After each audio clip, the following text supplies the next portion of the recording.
Thank you for the introduction, and I just wanted to thank the library for supporting my work and inviting me here to speak. And I really appreciate everybody coming out to listen to this presentation. You've heard a little bit about my background. I work in printmaking and book arts, also textiles and drawing, as you can see in the hallway. And I teach book arts and printmaking. And I had a Fulbright, I was a Fulbright in Taiwan in 2021. And I think that one of the things that I wanted to sort of share with you today was about that project. The work that's in the hallway really came out of my time in Taiwan, but I had a very sort of specific project that I was focused on in woodblock printing. And I think that if you are an artist or you know artists, often things are not super linear. And so I wanted to kind of just show you the work that I did while I was there, and the work that came out of that time sort of led to these drawings and what I'll be doing next. So I'm having to do, yeah, okay. It'll take me a moment and then I'll feel confident about this. As was mentioned, I went to Evergreen as an undergrad, and I got my MFA from University of the Arts in Philadelphia. And so I have this kind of interesting education where Evergreen doesn't have a lot of structure and there aren't grades. And then when I was studying at the University of the Arts, I worked pretty deeply in letterpress printing, book arts, and woodblock printing. And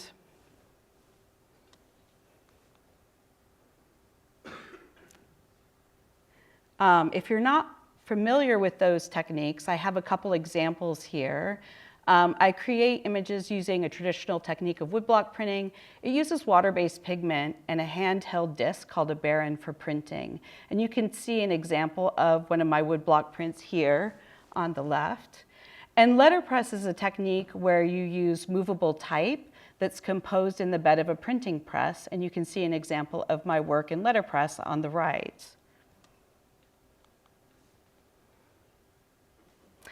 I want to just give you a little sense of the basics of mokuhanga and where I was introduced to the technique.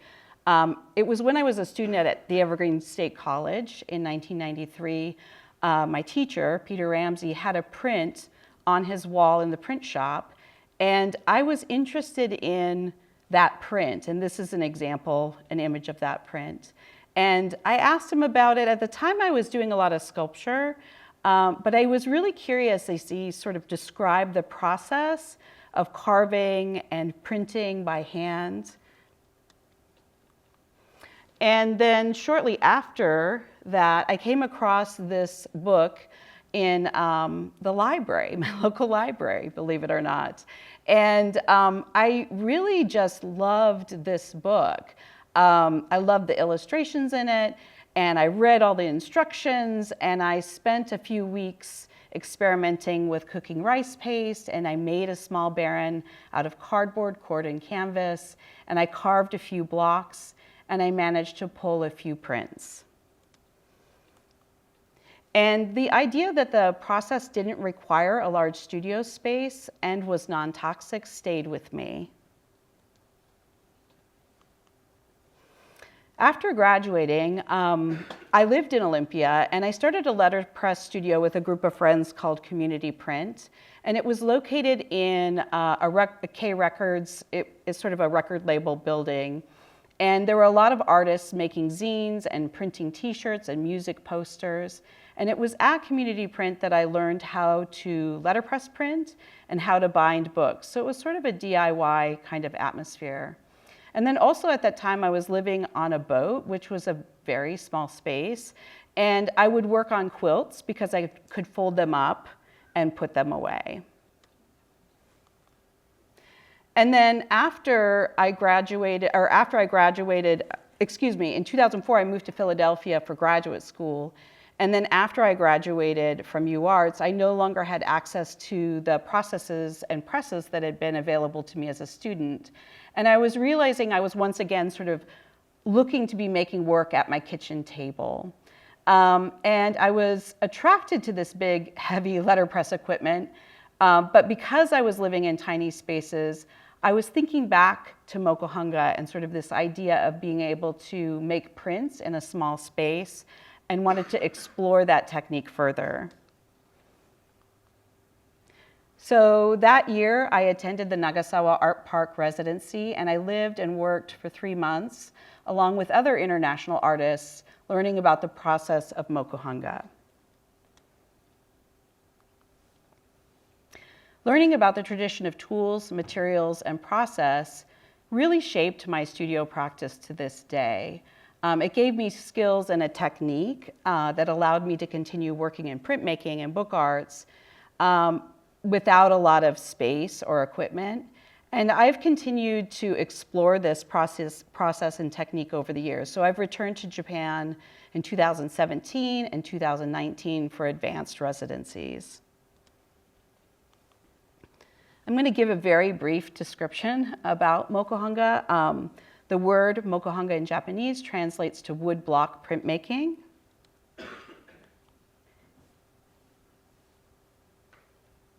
And it's a term that contemporary artists have adapted when describing Japanese water-based woodblock printing. So traditionally, images were reproduced in this technique and popularized during the Edo period in Japan, which was 1603 to 1868. And these prints are called ukiyo-e, and those are probably the prints that you're most sort of familiar with. The production of prints in Asia during this time was collaborative. A publisher hired an artist to design an image. An artist created a line drawing or painting, which was given to the carver. The carver then carved the key block. After the block is printed in multiple, the artist made notations and instructions for the layers of color. After the color blocks are carved, all the blocks were then sent to the printer to be printed.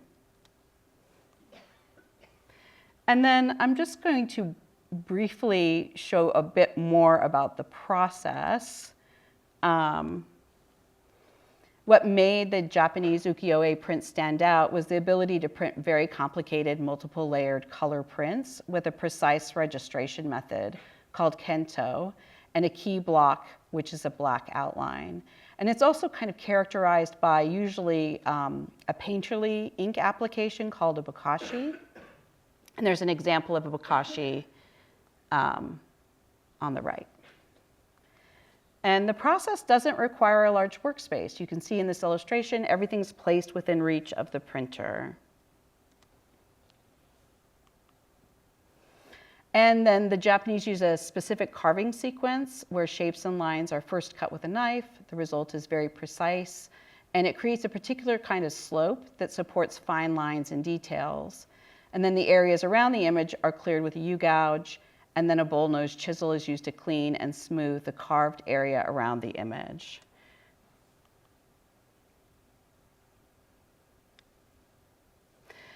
The ink is water-based, and this can be watercolor gouache or sumi ink. The water-based pigment is mixed with rice paste directly on the block to create thin layers of ink. The combination of water-based pigment and paste will not bleed on damp paper and can handle multiple passes.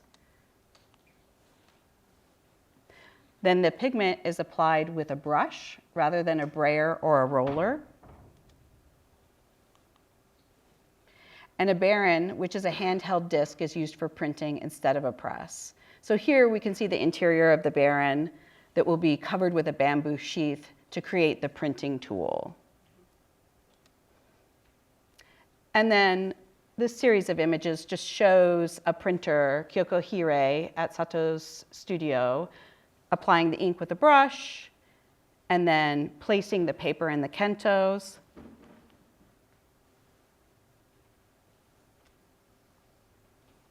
And then printing with the baren, transferring the ink to the paper.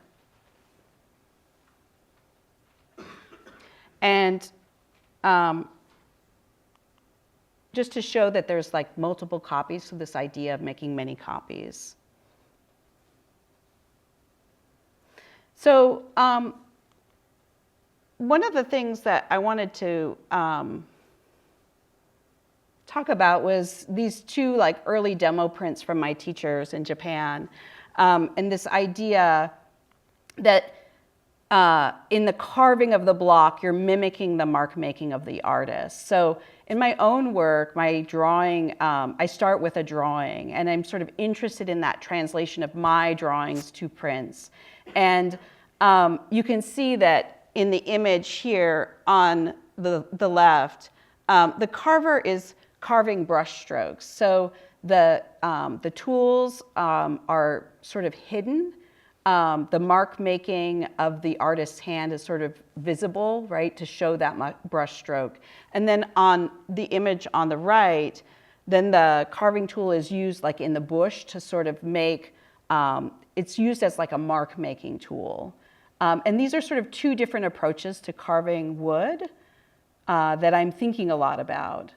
In addition to that, these two examples are important examples to me because they show sort of two different approaches from two different artists about the same place at different times. And they're very sort of different. The one on the left is in the traditional technique where there's a division of labor and the artist's painting is created as a woodblock print. And then the image on the right, the artist is working very directly into the block and then printing the block himself. So it's thinking about like both of these approaches get at something that's true about a particular place that is very interesting.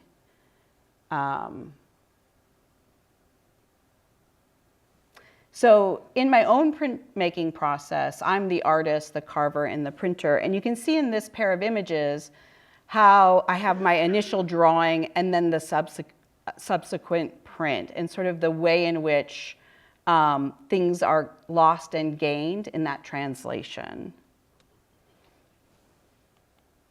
So that brings me to 2021. Sorry. I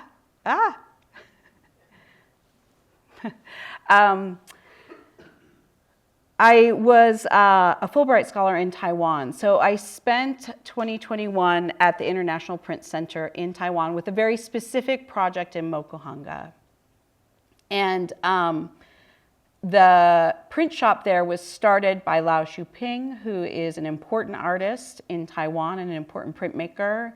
And it was really while I was there that I got to do a variety of things. Like I met with students, I gave workshops, I shared my work, and then I worked on this woodblock printing project. And as many of you know, as many of you probably remember, 2021 was our COVID times. And so the city shut down, the university shut down, there was a lot of changes, and access to the studio disappeared for probably about 6 months. So I was kind of once again like back in that situation where I was thinking about how could I make this work in a pretty small space. So you can see my little apartment here pictured. I sort of turned the main room into a studio space for me to work. So the experience of working as an artist in a new culture and learning a new language has a lot of challenges. And so it was interesting to kind of like experience what it was like to be in a new place and not know the language well, and then also have this other layer of like a global pandemic happening. And then over the course of the year, I really spent the year just kind of learning about the landscape of Taiwan. And I did this primarily by riding my bike and hiking and walking. I would walk through neighborhoods. I would go to the mountains, walk on trails on the mountains. I would ride my bike along the river. And it's really from those experiences that I drew my inspiration.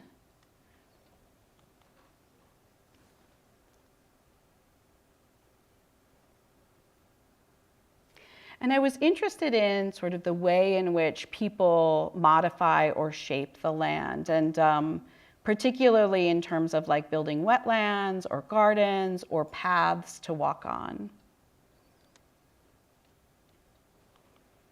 And then I did a lot of writing while I was there. This is a poem that I wrote, and I letterpress printed it, and this was paired with the imagery that I created while I was there. And I think one of the things that really was present in my exploration of the land was the use of my phone to take photographs, and then also my sketchbook to make drawings. So I sort of had those two things going on at the same time.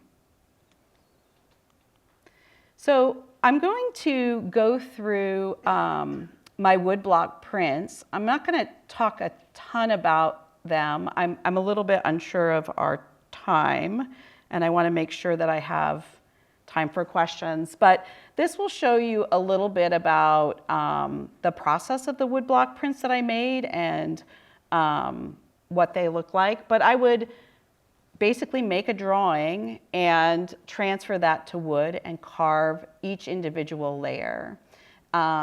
And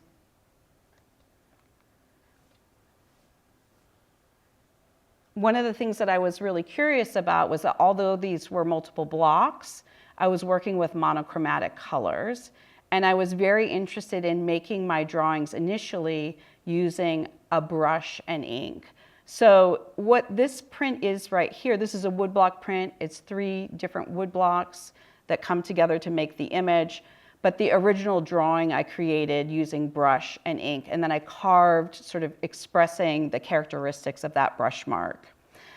It's influenced by one of my early nights when I was staying in a hotel to quarantine before I could like move freely into the country, and there was a fire alarm, and I just had this moment of like, should I evacuate? Should I not? And I did, and just sort of that experience of not being totally sure what was going on, but knowing that there was an emergency. And then the details of this, I used the kind of overlapping of the wood blocks to accentuate that feeling of like infringing on each other's space, the way that we're connected, and the way that we're far apart from each other, and just some of those things that were happening during that time. And I think of this as a narrative landscape, telling a story about a particular place where people are coming together to figure out what to do next.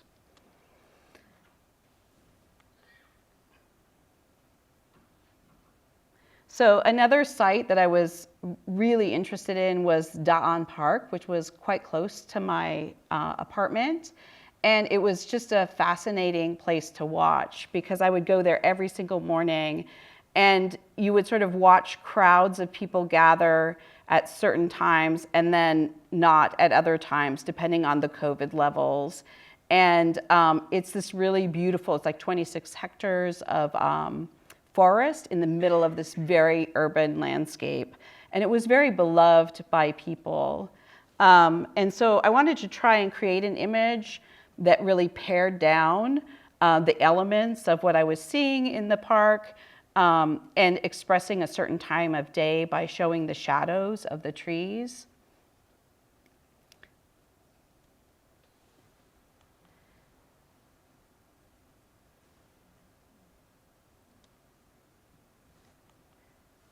And again, when I was making this image, I painted this image first with a brush and ink, and then carved it out of wood and printed it.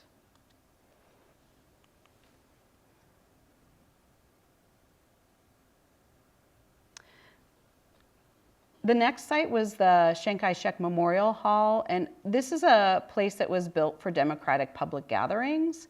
And it's really, again, a place that's beloved by people for exercising and singing and playing chess. And so I wanted to create a print about this very sort of iconic place. And I could see the rooftop from my apartment window, which I have an image of.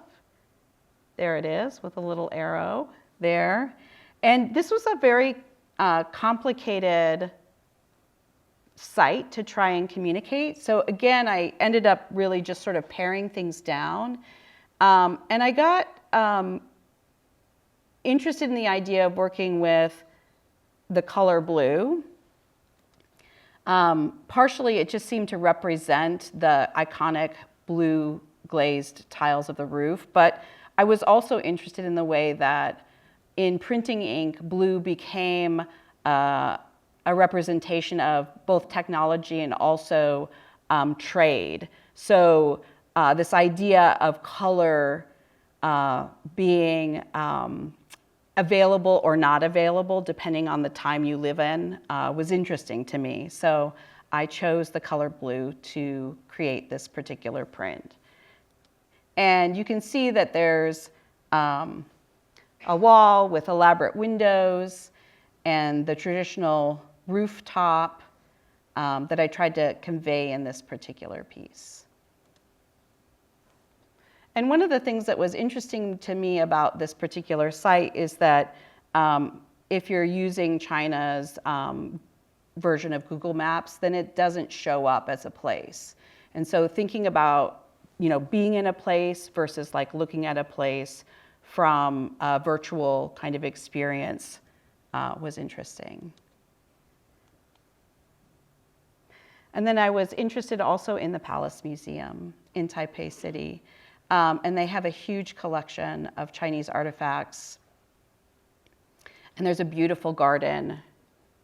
And I became very interested in the work that was being done in the garden to kind of maintain it. So again, that's the pattern from the drawings.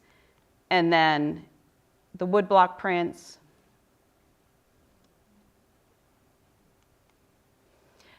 And then the final version of the edition print.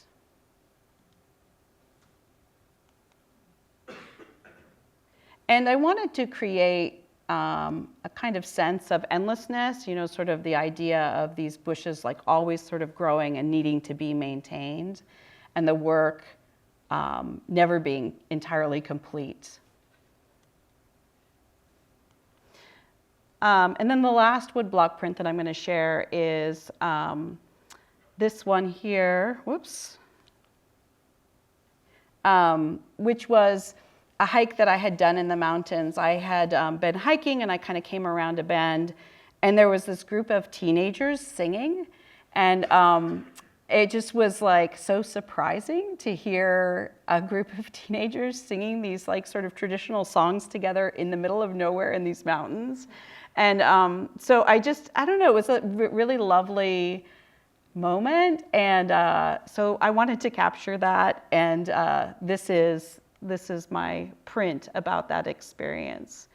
I think one of the things that was really important to me was trying to show how they're sort of hidden, and yet at the same time, a really like prominent part of the print.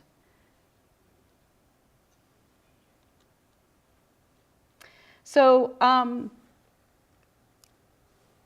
the next thing I wanted to go into was just to kind of give you a sense of like, this is the project that I proposed and this is the project that I worked on while I was there. But I also, like, all these other things kind of happened that were unexpected. So I discovered this market, that the Yongle Fabric Market, which was literally my favorite place to go to because it would be air conditioned and it was nearly empty, and it was like empty of people, but just packed with fabric.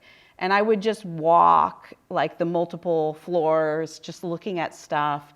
And I don't know, I just really enjoyed it. And I started to wonder, like, could I represent places in Taiwan that I was inspired by, specific locations, just by using color or fabric to recreate the places. So the first quilt I started with was a I went to the East Sea, and I visited the East Sea. Whoops. There you go. And I just kind of gazed out at this seascape, and blues and grays, reflecting water, buoys and boats rocking, and the sky was just constantly changing. And then I went back to my apartment, and I worked with fabric scraps, and I just started piecing things together. And kind of in contrast to the woodblock printing, this was very intuitive. I wasn't planning anything. And I would just cut things apart and rearrange things until I was happy with what I had. And then this is the finished version of that first quilt. And then once I finished this, I was like really happy with it, and I had had a really good time. And not that I didn't have a good time making the woodblock prints, but this was just like much more pleasurable in this way. And I kind of just started going to other places. So you can see in the next slide, we've got Taipei in the rain, Taipei at night, the wetlands. And these are all now finished quilts. This is a reclaimed land in an area where I rode my bike. So I just kind of wanted to show you those because I think that they have a very strong relationship to my drawing. My drawing practice is super intuitive. And again, I'm sort of drawn to certain kinds of places or wanting to show a certain place, but instead of planning everything out really meticulously, I work very spontaneously. And my question that I have for myself is super simple. It's just like, what does it feel like to be in this particular place at this particular time? And that's what I'm trying to convey. And I work with, I think, a pretty simple visual language and just kind of like personal storytelling. And, you know, I did do some research and reading about Fauvism, which I'm not an art historian, but somebody had said to me they were like, oh, these really seem to relate to that art movement. And I was like, oh, that's interesting. Sort of this idea of colors not being natural, and this kind of fierce mark making and working with the color really directly, just applying it super, super directly to create kind of an invented space.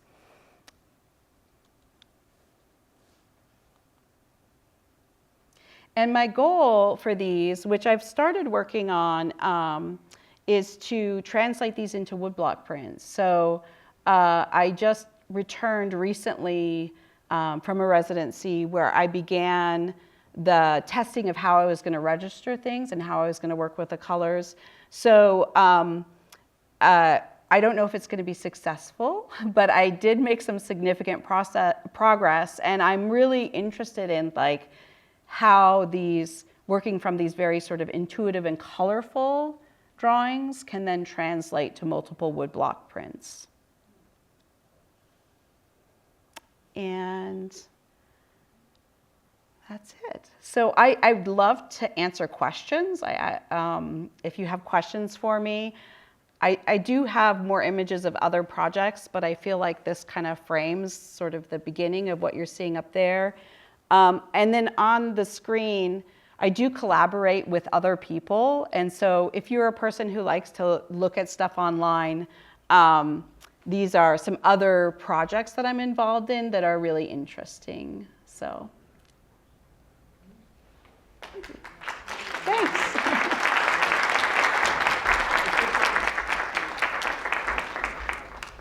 So does anybody? Yes, thank you. Questions.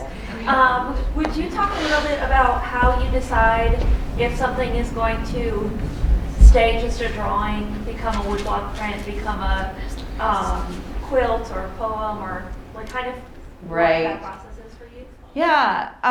Well, I think some of the decision is around just logistical reality, because in the woodblock prints, it takes me it really takes me, if I didn't have to like work a job, a month to make a print from beginning to end. So I try and be really selective.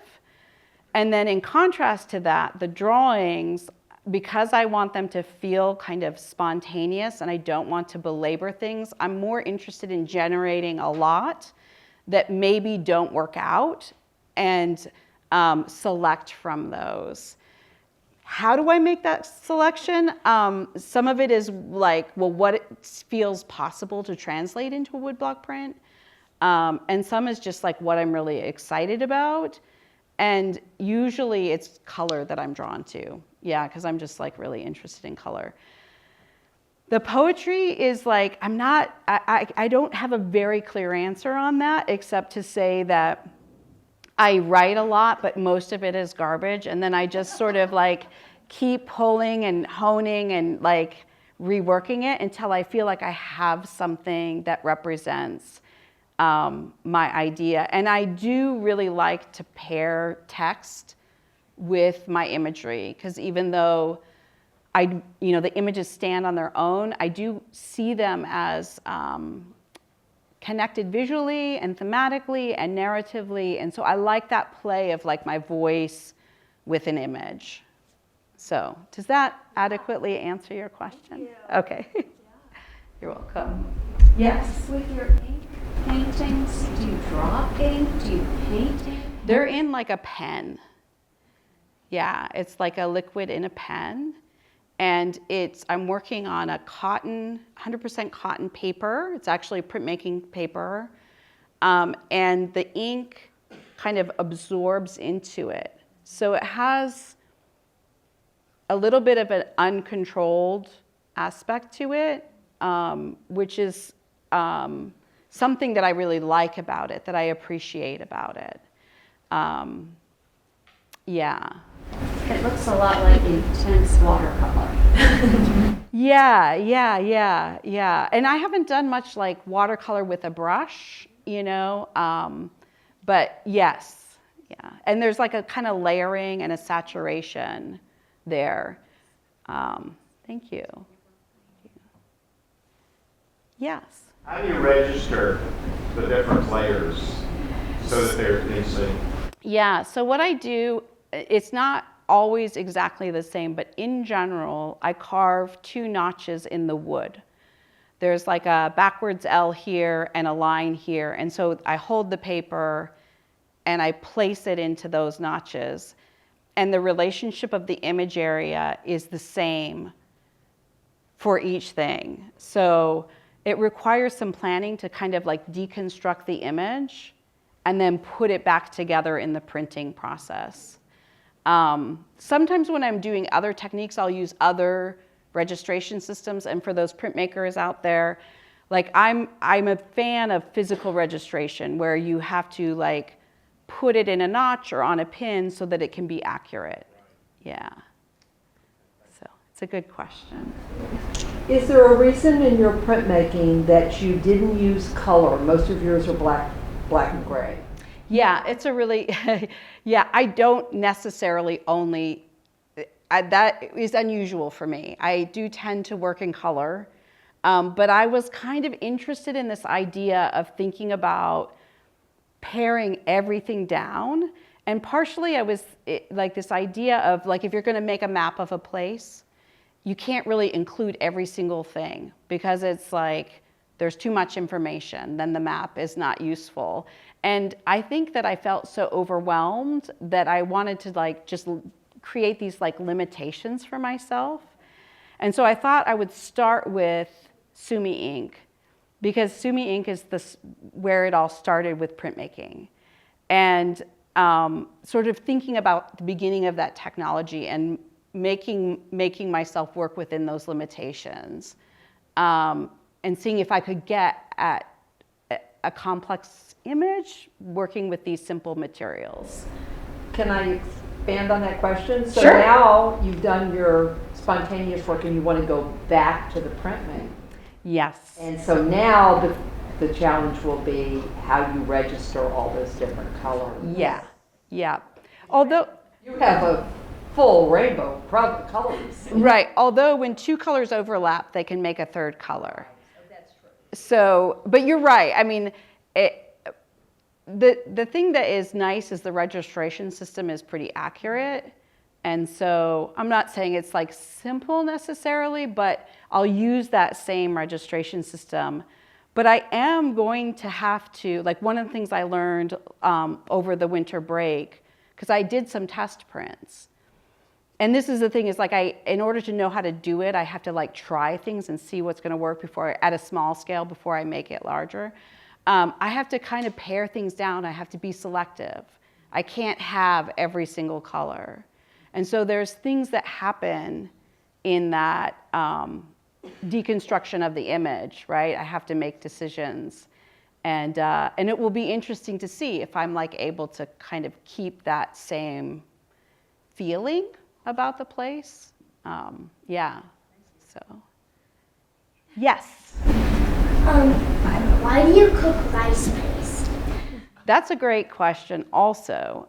So if you cook rice flour into a paste and you add it with the ink, when you spread it onto the block and put the paper against it, it glues the ink into the paper so that you can re-dampen the paper and make another pass on the print. So it's like you're gluing and printing at the same time. Yeah.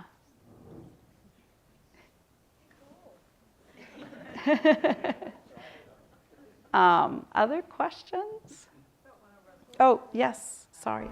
I noticed in a lot of the monochromatic prints that there's a pretty great interest in terms of like positive and negative space and light and dark, and I'm interested if there's an intentionality with how that translates conceptually to like you doing landscapes and there's this environmental thought process and what you mentioned earlier of like people kind of intruding on one another's space. I feel like light and dark does that in a very interesting way. So I'm just curious more about that. Yeah, well, I'll try and answer that, and you'll have to let me know. Feel free to jump in if like I'm going off track. There's something about having to be very selective about what I include or how the composition works when there's the printed area and not the printed area. And I think too, the paper is an element in the print, and letting that kind of be present felt really important to kind of use that, because there's something about the beautiful handmade paper that felt like it should have presence or have importance. And so, I don't know, can you give me follow up with that a little bit more? Because I feel like I'm going off into a weird direction.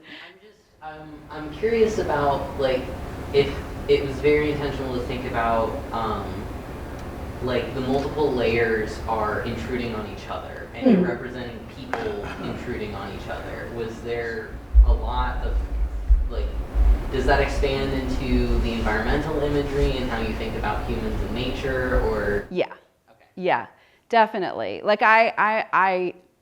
the thing that I will say that I think is important to keep in mind is that when I wrote the proposal, I was really interested in the way in which human activity shapes the landscape. And I was specifically interested in a series of wetlands that were rebuilt along the river that runs through the main city. And so that's what I knew I wanted to do based off of like researching from a distance. And so I was curious about that. And then what happened in the time frame of the proposal being accepted was that we had the pandemic. And so then there was this kind of like the way that life sort of influenced the imagery.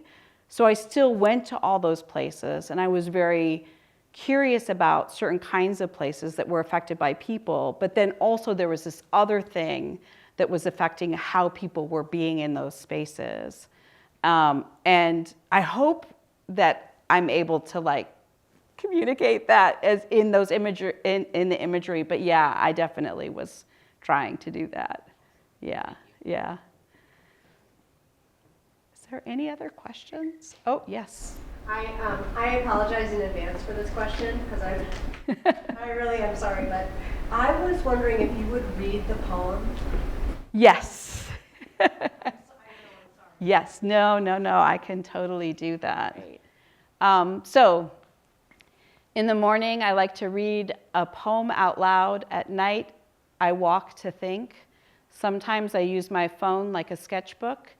In case of an emergency, I seek shelter with my most cherished possessions. By bicycle and on foot, I visit wetlands, mountains, and neighborhood gardens. In this narrative landscape, there is a story of meeting places, places where people come together to consider what to do next. We infringe on each other, our bodies overlap. After all, we find ourselves in this situation together. We are individuals, but our predicament is borderless. So.